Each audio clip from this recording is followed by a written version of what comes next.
75-an kilo gitu ya. Jadi sebetulnya, nah ini di antaranya yang paling ini adalah Barda, menurut Barda itu adalah precision describes the stochastic properties of estimated quantities if the a priori functional and stochastical assumption are correct. Nah, itu ya, pokoknya agak abstrak lah. Nanti akan saya jelaskan nanti. Yang sederhana. Jadi orang yang pertama melakukan ini adalah Barda. Nah, kemudian ini reliability menjelaskan tentang kualitas dan sensitivitas untuk mendeteksi adanya functional error. Functional error itu bisa systematic error, bisa blunder. Nanti tentu saja sukar mengetahui aplikasi astronomi yang ada di public domain itu memiliki dua persyaratan ini. Karena apa? Karena kalau kita punya timbangan ya timbangan kita gunakan, ini udah benar apa enggak? Kan untuk mengetahui benar atau tidaknya harus ditera dengan timbangan yang tersimpan dalam standar timbangan internasional. Kalau meteran itu disimpannya di Paris. Gak tahu kalau timbangan berat ya. Kita kan suka sekali. Masa kita harus mengkalibrasinya dengan meteran yang ada di Paris. Jadi gitu. Jadi maka dari itu tentu saja ada teknik-teknik tertentu yang khusus yang bisa kita lakukan. Maka kita harus melakukan kajiannya itu secara independen. Nah, misalnya begini, kita mengukur berat badan kita. Berat badan kita dicatat 60,5 kg. 65 kg. Kalau kita mengukurnya tidak tahu ya, misalnya kebetulan kita berada di rumah sakit gitu, nurse-nya itu apa tuh, perawatnya itu catat 60,5 terus dikasihkan ke dokter. Padahal berat kita sebetulnya misalnya 80 kg, itu kan bahaya.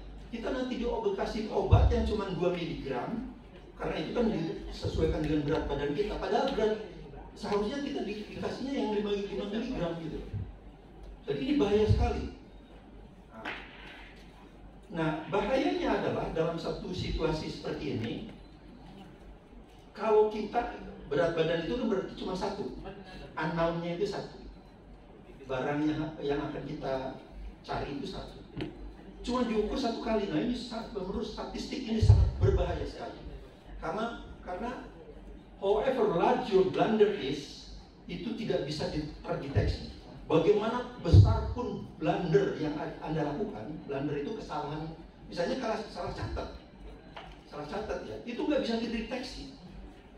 Itu bahayanya. Jadi maka dari itu dalam konsep statistik, dalam konsep theory of errors ya, itu harus ada redundancy. Redundancy itu apa? Pengamatan lebih. Jadi kalau diperlukan satu, diukurlah lebih dari satu. Nah, kemudian saya ukur kedua kalinya. Oke, maaf. Secara praktis reliability tercermin dari banyaknya redundancy atau pengamatan lebih yang bukan hanya just sufficient. Just sufficient itu tadi itu berat badan kita cuma satu, kemudian diukurnya cuma satu kali, itu namanya just sufficient. Hanya cukup aja. Nah, itu bahaya sekali. Maka dari itu kita harus systematic error dan blunder harus hilang. Kita kemudian ukur kedua kali, loh ternyata 80,3 loh, tadi 60,5 kg, sekarang 80,3 kg. Pasti ada yang salah ini persoalannya. Tapi kalau cuma redundancy-nya itu satu, redundancy itu kelebihannya ya, barangnya kan berat badannya cuma satu, tapi diukurnya dua kali, redundancy-nya kan berarti cuma satu.